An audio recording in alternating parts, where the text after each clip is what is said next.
Moon Knight, Black, White, and Blood. This is the first time, I think, ever? Maybe not ever. Yeah, maybe ever. That we have two Moon Knight books coming out at the same time. In the classic trend of we don't need to hire a colorist, we'll just make the books black and white and have red in there for artsy feel. Moon Knight's got one too. There was Deadpool and Carnage and Elektra, and I'm sure Wolverine had one. And that's just this company. I think even Red Sonja's got one now. Okay. 3 separate stories, each of them depicting a different event in the life of a Moon Knight. The first book we were going to be talking about is Anubis Rex, written by Jonathan Hickman and Chris Bocciolo. Then you have So White Yet So Dark by Morwia Ayodele and Dota Nakandi. Very interesting. And then you have The End by Mark Guggenheim and Jorge Fornes. They're all very different. I didn't particularly enjoy any of them super well. They're okay. They're all okay. I get this anthology style of book thing. It's very popular these days, and I understand the need to do it with Moon Knight. I might be burned out a little bit with everything happening with this character, and maybe this issue just didn't, capture my interest in some regard, but it is cool. There's some good stuff in here. So we'll start with Anubis Rex, which is my least favorite of all 3 of them. This is set thousands of years in the future, and we are seeing that this Moon Knight is a disciple of Khonshu in some regard, and they're searching for the rays of sun across the galaxy on aboard a weird ship. They have like a balloon attached to them to keep the red in, so there's not just for the book to have red in a page, but just essentially to keep, focused on the light. And I like Chris Bocciolo's art. They're not bad. This book is atrocious, and I can't depict anything. It just looks colorless and devoid of anything. It's too much over-designed backgrounds and an over-designed character. I do not think it's comprehensible that much. We see that they have a little child with them named Bunny. The child can find the scarabs. The scarabs killed this Moon Knight's family. And we just see them, I guess, killing some scarabs. And I say, I guess we see that because I can't comprehend it. It's just a whole bunch of nothing. I didn't like this part of the book. And, they come through the blood. They're attacking stuff. There's some pages that look fine. But I just think, thousands of years in the future, with a character fighting big bugs, and they have a little child with them and a dog, and it's kind of quirky, it's kind of intense. Yeah, okay. I'm sure some people will like that. For me personally, not my thing. I don't need to see that. I don't think it's that interesting. One of the things you are seeing throughout this book, though, is something I kind of enjoy, and that is this use of hieroglyphics as a form of speech, because that happens in, I think, 2 of the 3 issues, which is very fascinating to see. That almost makes it worth it. So they defeat the scarabs, the Moon Knight and Bunny are okay. They're going to head on their way, and Anubis Rex is all the worse for it. I did not like this part of the book. I don't think it was that interesting. I don't think the character was we toted this being the new Moon Knight. They didn't do anything interesting.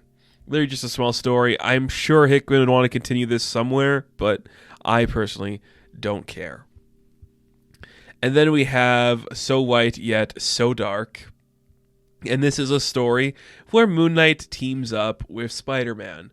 And this is the best looking book. I like Jorge Fornes' art. I think it looks better and there's a little more pop to the color. This one just, the backgrounds are so clean and the red looks so distinctive on Spider-Man. I like it. And basically, Spider-Man is just not doing much. He wants to ask for help from Moon Knight, but Moon Knight's I got stuff I'm dealing with, and so I was like, cool, I'll help you, then you can help me. So we see the Moon Knight is working to find this weird scarab, which is inside this truck, and they go to attack the truck, and it morphs into this big weird mechanical suit. There's 2 people inside of it, but one of them gets away, and we see they got this weird flying power, and basically they're using the scarab as magic. And it's pretty fun. I'm sure you could interpret this in a couple of ways. This Moon Knight has a very distinctive personality to him, where it's just tiresome, and I like that. I think there's a lot of that we are seeing in the current run of Moon Knight, where he's kind of just tired of all this other stuff. And in this issue, it's just okay. I don't know. I'm not the biggest Spider-Man reader, So I don't think it adds anything or takes away. It's just a fine issue. They start to fight some ghosts. Moon Knight just like yeets himself away for a minute to come back in his ghost ripping armor from the run from Warren Ellis, and it just looks great. Starts punching some ghosts in that suit. We see that this guy that was in the truck is controlling Anubis, and he's terrorizing across the city. It's not really working, and Moon Knight's easily able to defeat him. He says his goodbyes to Anubis, and the ghosts fade away, and Spider-Man's like, well, that was fun. He's like, hey, can I borrow this thing? And Moon Knight's like, yes, you can borrow it. Just take it. Goodbye. What is it, the thing that Spider-Man wants to borrow? Well, it is his Mr. Knight suit, because he's going to the gala. Is he going to is this supposed to be like the Hellfire Gala? Whatever. Spider-Man's going to a big event, and he wants to wear the Mr. Knight costume. And he's just like, oh, it's so white, yet so dark. And at the end of the book, we see Deadpool shows up, and he's like, yo, can I borrow it? And he's like, you're not using my suit, dude. And he sees like, well, but Spidey got to use it, and it's kind of fun. I do like that it's just doing something with Moon Knight, you know? He's like a part of the world. It's kind of fun. It's kind of fun. I don't hate that.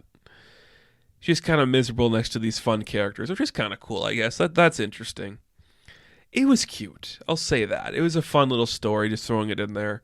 And then we have the end with Mark Guggenheim writing and Jorge Fornés's art. And I'll say this. Jorge Fornés is a talented artist. I just think the other issues were a little more distinctive. Well, not more than Botchlo. This is my... I think this is my favorite of them. I don't know if it's my favorite art, though. So basically, the premise of this issue is you have to read it backwards. It's like a manga. You start at the bottom, the last page, you work your way up.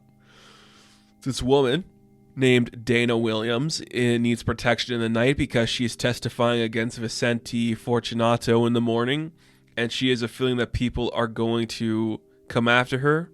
5 officers were after her. She's got blood on their shirt. It's their blood. She needs protection to make it through the night. So we see it's just Moon Knight protecting her through the night through all these stuff. They get in the limousine, they're headed out. Bulldozer comes to attack them, flips their car, but he he hits Bulldozer and they flips Bulldozer out of the way. And then somebody with a machine gun comes to attack him, blows up the car. The limousine flips out, and we see that the person standing there is a guy named Red Blade. And Red Blade's like, I want to get a taste of the Moon Knight, so I'm going to fight him. And they get into a fight. Moon Knight kicks his ass. It literally sends a crescent through his head. They start to run away. They're right on the steps of the courthouse. They can make it inside safely. But before they do, there's a sniper on them. And Moon Knight's like, I got to position myself where I take the shot, and she can make it. So that's what he does. He moves in the way, takes the shot, collapses on the ground, tells her, you got to run. You can make it. Just keep going. Keep getting inside. You can do it. Go. You can make it. You can get in. It's like, just a flesh wound, not as bad as it looks. I'll be fine. It's all over now. And that's where it ends. And when I keep going back and looking at this part of the book in particular, this one is my favorite. I think the artwork is very solid. It takes me a minute with Jorge just like to kind of get in there. And when I do, it's gorgeous. And I think the lack of colors really plays well to this one. I do like it. It's really cool. I don't think the premise was necessary. I think it would work just as fine if you start it like at the beginning and you do it the normal way, whatever. I do like the use of the Midnight Mission. That's very fun. It's kind of cool. I don't hate it. I don't hate that one. I actually do hate Anubis Rex because I just thought it was pointless and boring. I think So White Yet So Dark is funny. It's kind of creative, and the end is pretty interesting. So I started off kind of sour on this book, and the more I kind of just like looked at it as I was talking about it, I did subvert my feelings a little bit more to something a little bit more positive, which I guess is a good thing to say. I'm curious to see where this book is going to go next because it could be something fun. Currently, I don't think it has justified its own existence. So Moon Knight, Black, White, and Blood, I'm going to give a 6 out of 10. Now, thank you guys for watching this review. Be sure to like and subscribe to the channel. As always, you can check me out on Instagram, TikTok, and Twitter, and I will catch you guys in the next one. Have fun. Stay safe. Good luck.